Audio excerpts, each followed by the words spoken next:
Good morning, good afternoon, good evening, wherever you may be. I am your humble host, Mr. David Null, and also known as Hawkeye Two Feathers. And I greet you with the love and the honor of the infinite creator. And I continue to pray that each and every one of you will accept and receive the blessings, the healing, and the knowledge from the universe.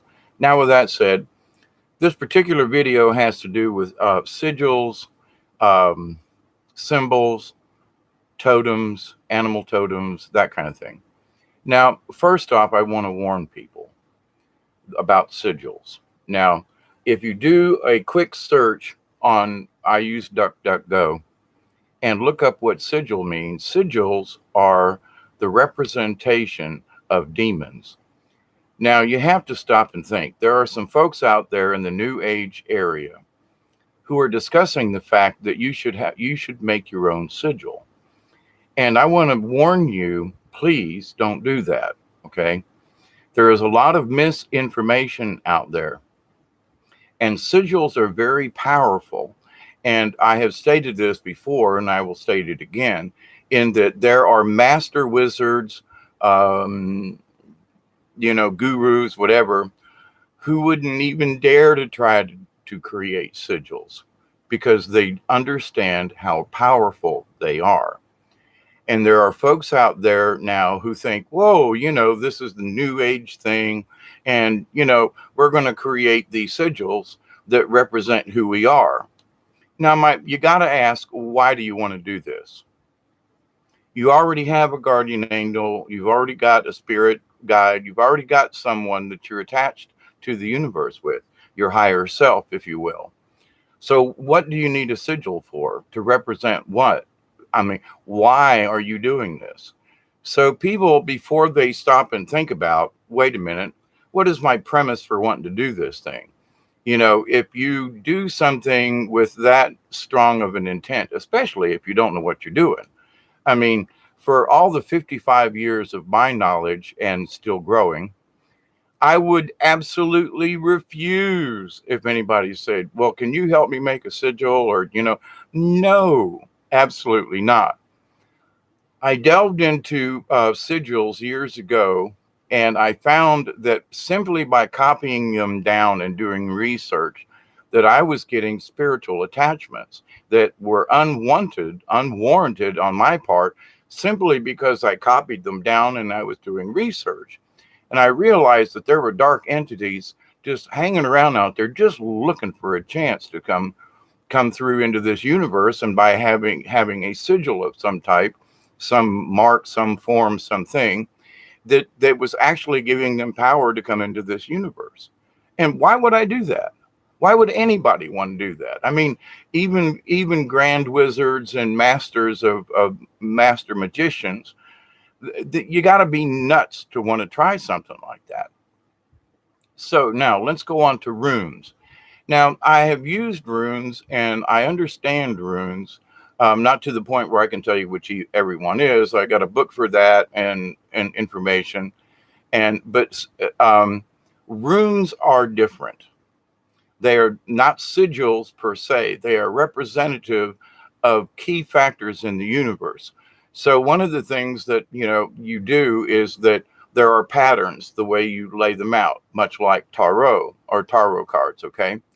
And much the same as I wasn't quite ready to do this video. I just said, man, I think I'll do this now, and it's too hot outside. So anyway, I've talked about animal cards, and this is one of them. From my animal cards, this is bear. It was just sitting on the top here, no particular reason, and a book to explain each of the animal totems. So in that, the runes are symbols that represent key words, if you will, or phrases, or like an animal totem. And so you lay the runes out in a pattern, and you read them depending on the layout that you use and what you're seeking. Most of the time, runes should be used um, to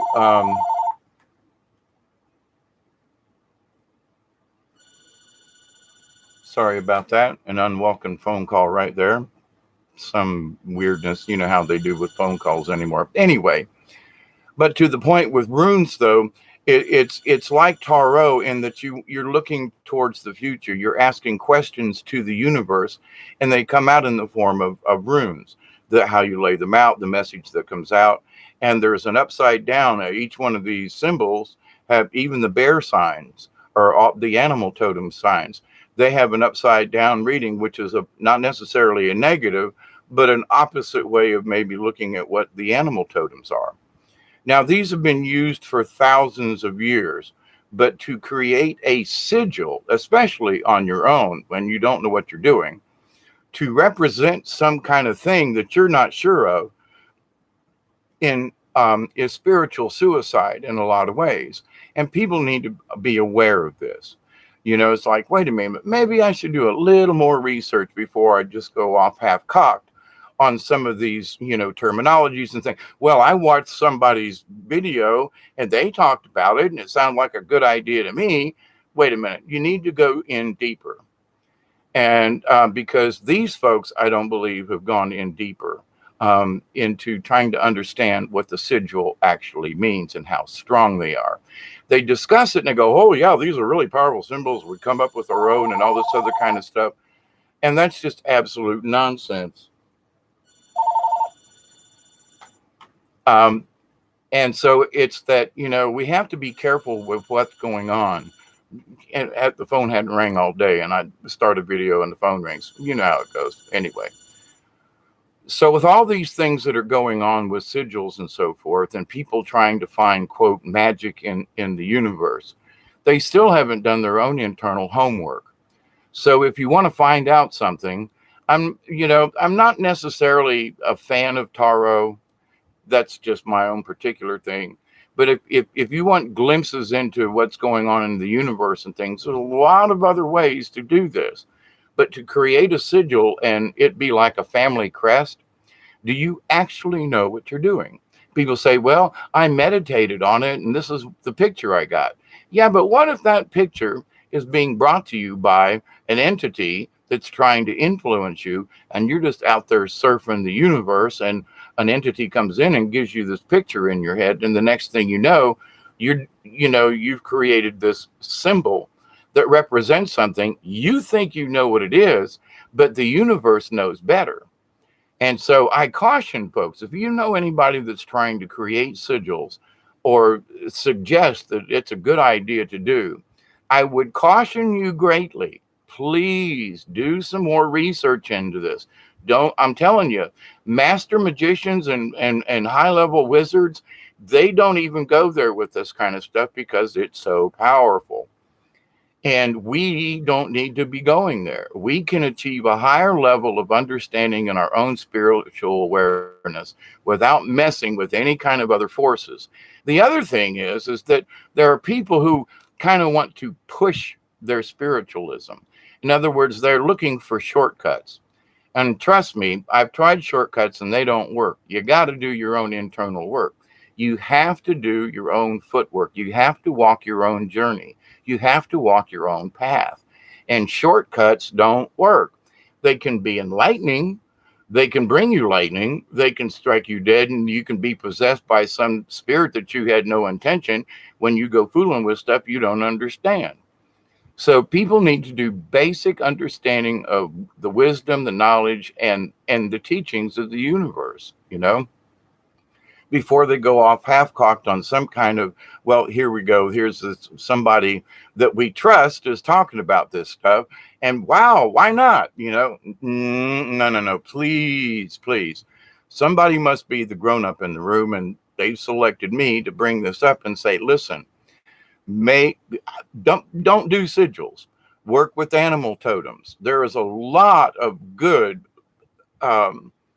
cross-referencing in many indigenous nations across this planet who use indigenous animals.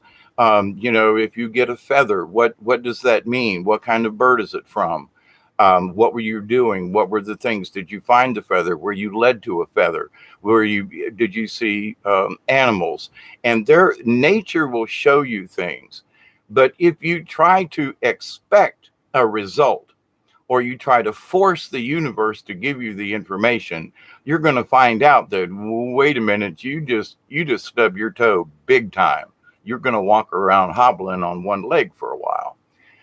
So using animal totems and with the correct intent with runes. Now, there are some folks who try to, mismanage runes, but runes are runes. All right. They are what they are. They are symbols of things that, it's sort of like uh, in a way, it's sort of like Chinese characters in a way. This rune means this thing, and there's a lot of information about it. So it's not just a word, for example, it's a symbol, but it represents these things. Upside down, it means not necessarily the opposite, but it may be that it's a warning that something like this will happen, and you need to use this particular rune or character, or possibly even like if the bear is up, right side up, or whether it's upside down when you shuffle the cards. And you have to mix them up because sometimes, if you make sure they're all in alignment and some of them need to be upside down, then the reading that you get may be false. So study runes, study animal totems, study these other things. If you must go into tarot, then okay. Understand, though, that with tarot, there is a lot of mixed energy out there. And people, tarot should be used when you know that you are connected to your spirit guide.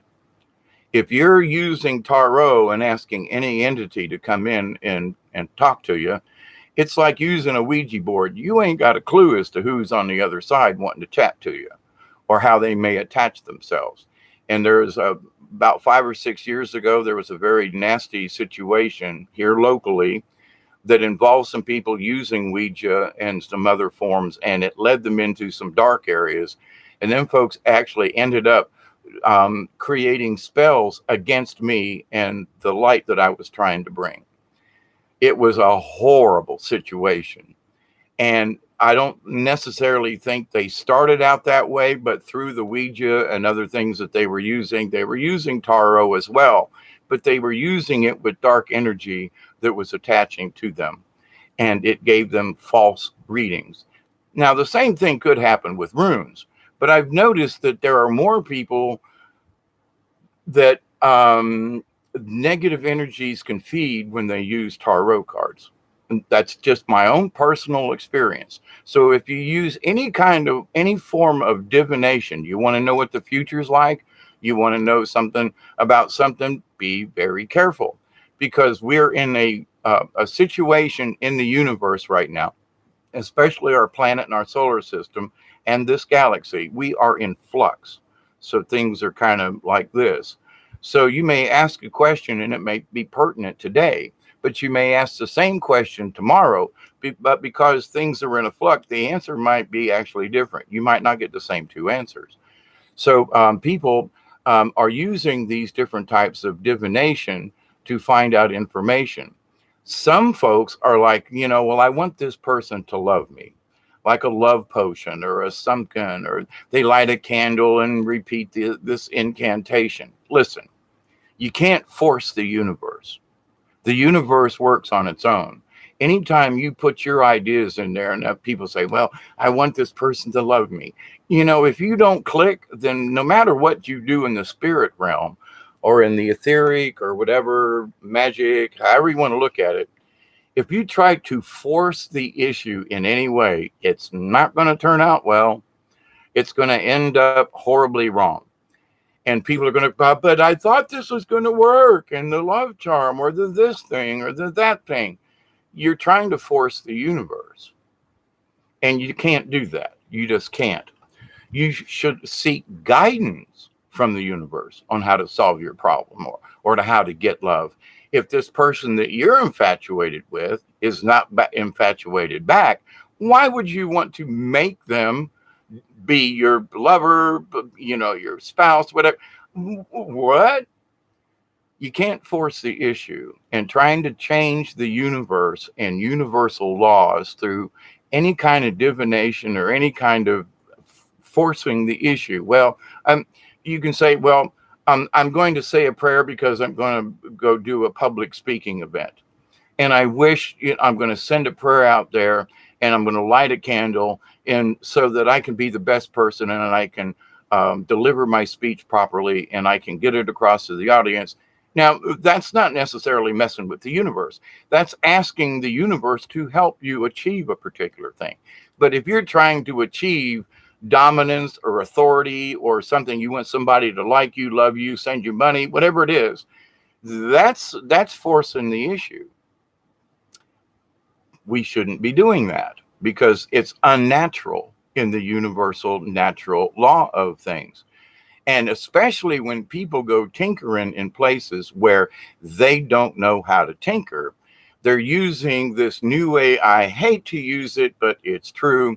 They're using new age theories and things. Well, maybe we should do scrying and call upon, spirits to come and visit us. Are you sure about that? Are you strong enough in who you are to be able to see whatever critter might show up in the mirror or behind you or something? Are you really willing to do that? Well, but these other people did it. They said it was like really cool. Please don't be that way. Please, because you're going to get yourself into trouble. I messed in some areas way back many years ago, and I'm still wondering if whether or not I didn't allow another entity into this universe simply because I was curious. Not because I was trying to bring them in but I realized that because I was simply messing in that area, I was using words from ancient spells that I had looked up in some old volumes of witchcraft and demonology. And I was like, but then I realized simply by reading it, I was giving energy to those beings. Simply by reading it, not even aloud, just by reading it. What's this about? By my reading it, it was allowing certain things to say, "Whoo, there's an idiot down here that wants to know about us." So in the universe of things, in the spirit world or the ethereal or the astral plane, however you would like to put it, there are entities out there who are just looking for an avenue to get some kind of attachment with us human beings and affect our lives in whatever way they can. That's who they are. That's, a fox is a fox kind of thing, you know. But in the reality of stuff, there are these new agers who are trying to promote this is a cool idea. We should all create our own personal sigil. We should all do this or that or blah, blah, blah. When they really don't look at, if you just look up on DuckDuckGo and type in sigil and what the explanation is, you're going to go, well, wait a minute. Do I really want to create one of those? I mean, let's just stop and talk about this, please. Let's ask, why do I want to do this? Why do I want to make some magic sign that's related to me? Why can't you just come up with your own family crest or something? That would be more empowering to you and to the universe. Maybe through your family name, there's already a family crest or something. From the Null family, it was told us years ago that the porcupine was a the animal totem, if you will, that was attached with Null. And I thought about it and I was like, that's kind of sort of true. We're fairly docile animals. We don't want to go out and kill anything as far as we as a family and our personages. But if you mess with this, we're gonna stick you. We're gonna porcupine you, and we've got our defenses, but we may not necessarily attack you, but we will defend. So, and that does kind of sort of fit my personality as far as David Null is concerned. And I realized, that's not a bad thing. I thought for a long time, I was like, a porcupine? What? Then I studied the porcupine and I realized, well, wait a minute, our family is like that. We're pretty calm, cool, collected. We don't want to hurt anybody. We're not that kind of people that go out and start bar fights and things, but don't piss us off. Don't get in our stuff. We will protect our own. And fortunately, it hasn't had to come to any serious blows or anything. But to the point, though, we will stand up for ourselves, and that is empowering for me. So for me to think, what symbol do I need in the universe to describe me, or as a power broker or something to connect me to the universe? What's wrong with a porcupine is how I had to look at it. So you need to do your own research in things you met that may be in your own lineage that you can use and say, well, wait a minute, my ancestors, hundreds of years ago, there was a coat of arms, and one was a lion, and one was a teddy bear, and one was a koala bear. Doesn't matter. It may be that is, quote, the sigil or the symbol that you're looking for. You're looking for your family crest. Nothing wrong with that. Trust me, that's a good thing, because you can find out so much about your own ancientness, if you will. Because what if porcupine? Well, so I kind of study on porcupine. What does porcupine mean? What is, what are the things? What about the lion? What about the bear? What about, there's all kinds of critters on this planet. They're not necessarily everywhere in all places, but you understand that. But to the point, though, people with this idea of creating sigils, I know I'm droning on about this, but these folks need to be careful. They need to stop what they're doing. They're not even close to being masters of their own self, let alone creating something that you're picking up in the universe and then drawing on a piece of paper and going, look, this is me. Ooh, no, please. And if you know anybody like that, if you family, friends, whatever, be nice about it, but ask them seriously, why do you want to do this? Well, I heard somebody and they chatted about it, and I don't know, just thought it was a good idea. Seriously, why do you want this power symbol? Why not use your family crest? Why not do what is maybe centuries old that has been lost to you? Why not choose something that actually has a meaning centuries back versus something you're going to create out of the universe that you're not sure of? So if I want to place my bet, I'm placing my bet on the animal totem of porcupine and other symbols too. Now, I was adopted, but still my mother was I was adopted by my uncle, and so I was stayed in the family, but my last name was Lee. My father's last name was Lee. Isley. I think he's still alive. And I have two brothers from that side of the family. But anyway, so I have looked into the Lee side of the family, and my goodness, it looks like I may actually be related to Robert E. Lee. So rather than try to come up with something out in the universe that may be fake, false, or misinformation, at the very least, I can go back through my own lineage and go, well, wait a minute, I'm not sure if I'm really related, but there's a shitload of evidence that says that he is. And I would rather go there than to pick an arbitrary number out of the universe and go, I'm a 6 or whatever. You know what I mean? So, but the biggest thing is people don't understand what they're getting into. Keep with your core values. Look for higher self. I'm going to do a separate video, and it's going to be called Great Expectations of the Spirit. And people think that they should, if I meditate, then I'm, within a week or so, I'm going to have the awareness of the universe. That doesn't work that way. After 55 years of my life, I'm 67. So, I was 11, 12 years old when it really started with me. But to the point, though, after 55 years of study, spirit walking, powwows, ceremonies, sweat lodges, of all these things, the last thing I would do would be to create a sigil, because I understand I don't require it. When you study, when you do your journey, and for every time I expected something to happen, it never happened the way I thought. So there are people out there that are pushing their expectations. Well, I meditated for a week. I should have awareness now. Trust me, after 55 years, I'm still learning. I am a shaman in training.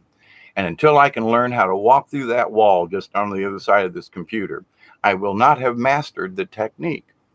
And so, but I have high hopes that with 4D coming around and other cosmological events and everything going on, that I may be able to achieve this in my lifetime as this 3D meat bag here on this planet. But if you're in the situation where you are expecting something to happen, and maybe there are subtle changes, and if you're expecting a great thing like the event and all these things, and oh my God, I'm going to wake up tomorrow and I'm going to be this enlightened being, you are already an enlightened being. What you need to do is wake up and understand that you already are, and that it's the trappings of society, the dogma of society and religions and politics and governments, and it's the dogma. And I talked about that in my last night's video early this morning. But with that, though, it's important. Realize you already have your sigil. It's yourself. You already have a connection if you listen. You already are connected to the universe if you allow it. So trying to force it, expect more than you're getting at a time, all of these other things, people, I'm going to create a sigil, I'm going to blah, blah, blah. They're looking for shortcuts. They're looking for other ways to achieve a greater expectation because they think they deserve slap right now when you gotta walk through the grades. That's how it goes. So this was a little bit of an impromptu discussion here, but I'm serious about what I'm talking about, please. And that other people need to be more serious rather than just frivolously using these sigils and things, thinking that they're going to take a shortcut. They're going to take a shortcut, and it's going to end up in disaster for them spiritually and maybe physically. I hope not. So this is a warning. Use the things that are already there. Animal totems, a good one. A lot of different books, a lot of different cards. Find something that's been around the longest, is probably more trustworthy. I know there are people coming up with spirit cards, and they're making them on their own. And well, this card means this, and this card means that. I'm just saying, all righty. And it may be okay, but the warnings that I get are here's the bottom line. Are these people actually accessing the spirits required to make their own set of spirit cards? Just asking, okay? And why would they create their own spirit cards when there are already forms of runes and things available to us? It's just what. Always ask why. Why do I want to do this? Well, why do I want to mess with runes? What do I want to know the future for? I got the future the other day when I talked about, guns and fear and stuff, and that, if somebody was crazy enough, they don't need a gun, they could use a knife and go stab people. A day later, there was that big stabbing event. Oh my God, I saw it clearly in my head and was trying to avoid it, but sure enough, was that a prophecy of mine? I am shown things through the spirit world, and I discuss them with you guys a lot, gals as well, folks, all y'all out there. In that, listen, there are many ways we can hurt each other, and they're popping up. People are hurting each other by using the wrong words. They're misleading people in ways. Ooh, let's all make a sigil together. And 28,000 people are subscribed to a particular channel, and they all think it's a great idea.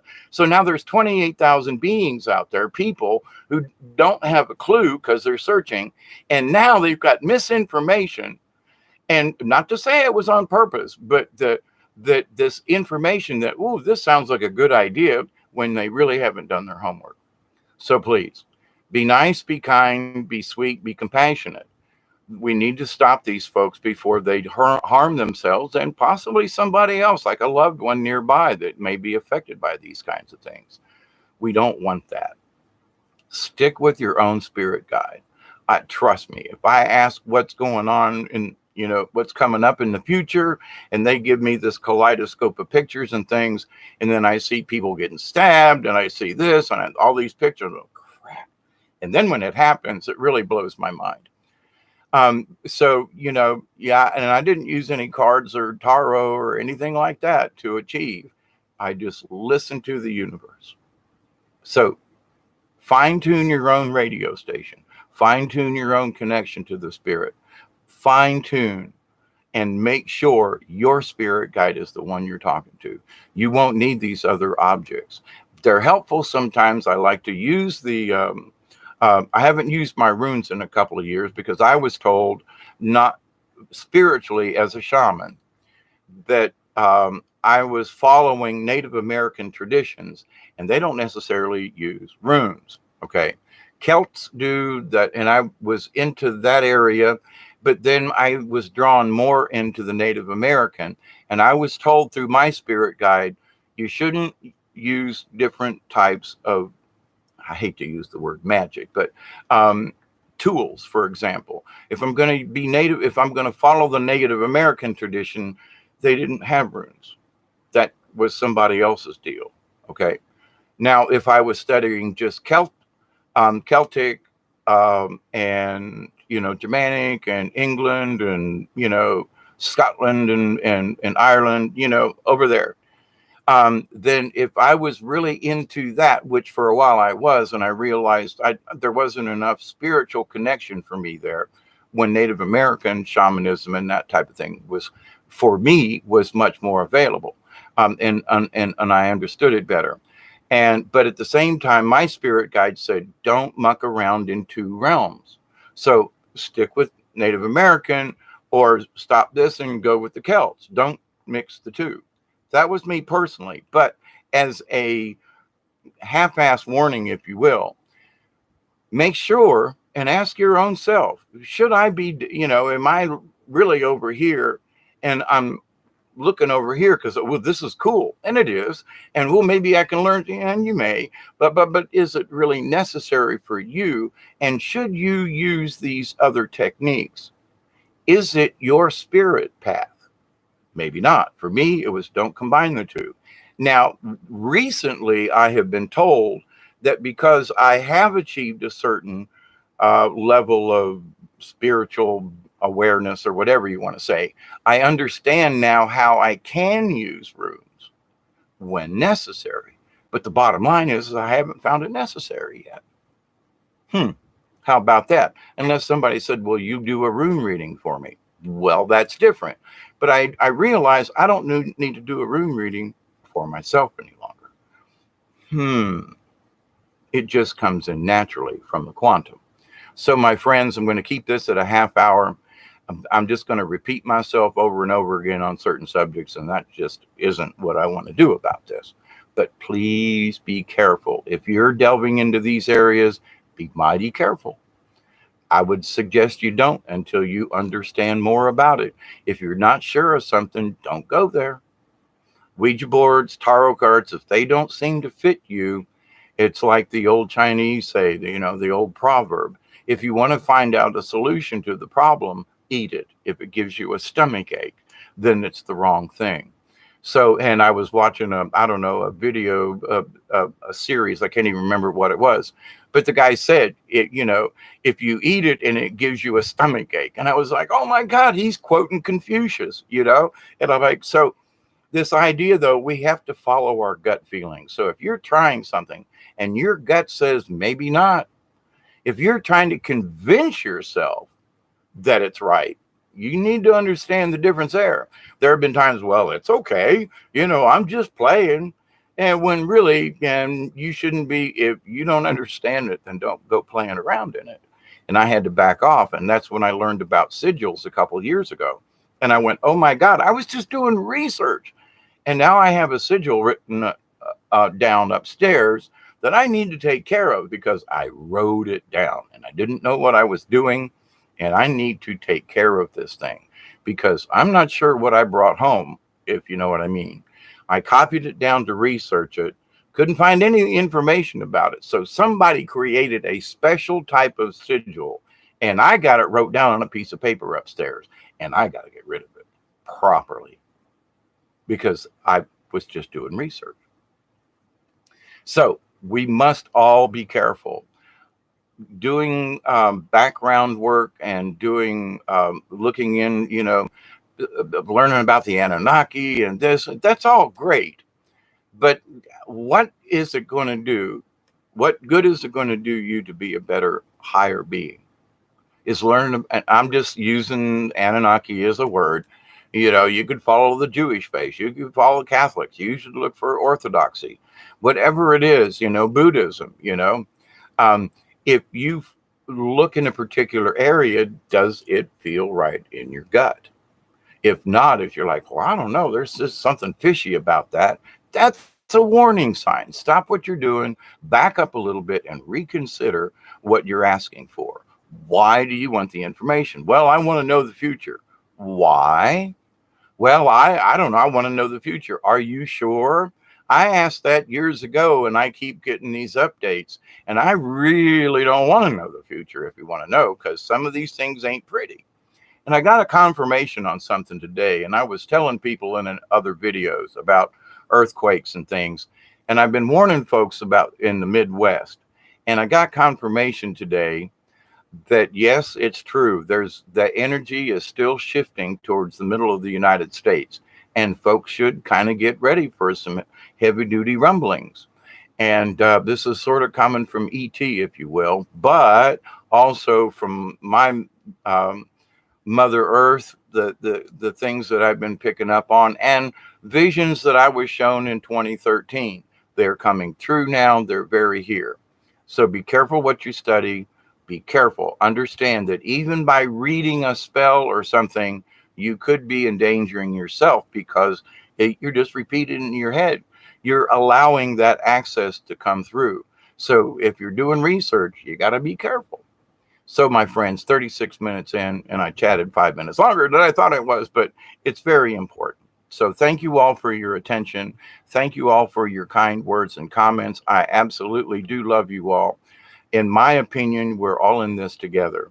It is my job to come to you and say, listen, there are ways to spirituality that are much easier than doing all these other things. Do we have to punish ourselves to become higher spiritual beings? Punishing ourselves is a lower form of energy. We're feeding the negative fields of energy. And if we're going to be enlightened beings, punishing ourselves for our past crimes ain't it. We need to use whatever we've done in our past that we feel guilty or shameful for, or whatever, that we feel that we must, purge ourselves and do penance and all that. Understand this.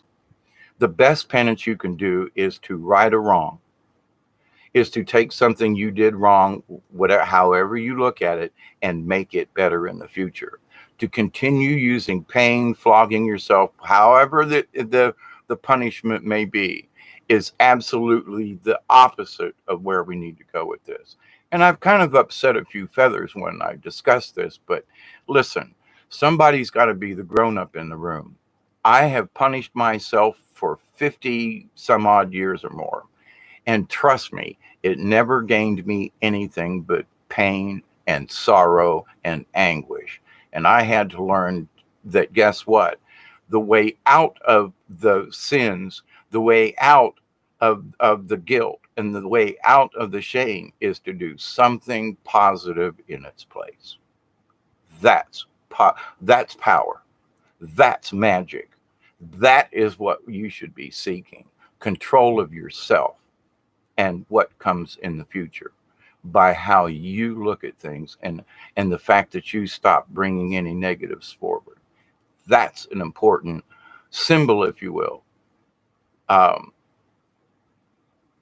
Look around. And for those of you with the Dante folks, he's actually said, look up in the sky and you will see. Look around you. There are things all around you. Are you paying attention? My friends, I love you all. I do. I continue to pray for you each and every day, even though I'm not online. I pray for you each and every day, and my prayer is simple. I pray that each and every one of you will accept and receive the blessings, the teaching, and the knowledge, and the healing from the universe. I continue to pray that each and every one of you, your friends, your family, all of your relatives, and all of your relations, and that's a big one, that you and they will understand and accept and receive the gifts from the universe. And I continue to pray that each and every one of you law of three, will continue to accept and receive these blessings and that you will share them. Sometimes you just have to be the grown up in the room and be very calm and say, well, maybe there's another way of thinking about this. So my friends, I love you. This is Friday evening at 7:33, and smoke if you got them. But until next time, I will be doing a video about higher, greater expectations. So until I do, be careful. Have a great weekend. Stay out of the sun. It's the UV's like 11 down here in South Georgia. Not good for the body for extended periods of time. So thank you all. I haven't seen anything in the chat, and it may be there's a disconnect. Maybe nobody's saying anything. That's okay. But nothing showed up. So if you've asked me questions, I can't see anything. So I'm sorry if you have posted questions in this particular venue. I don't see anything in the chat room. So I'm assuming that there's nobody in there or that something like that. But anyway, I love you all and take care. And from South Georgia, I am your humble host, Mr. Hawkeye Two Feathers, also known as David Null. Be safe, be well, be kind, be compassionate. And until next time, TTFN from South Georgia.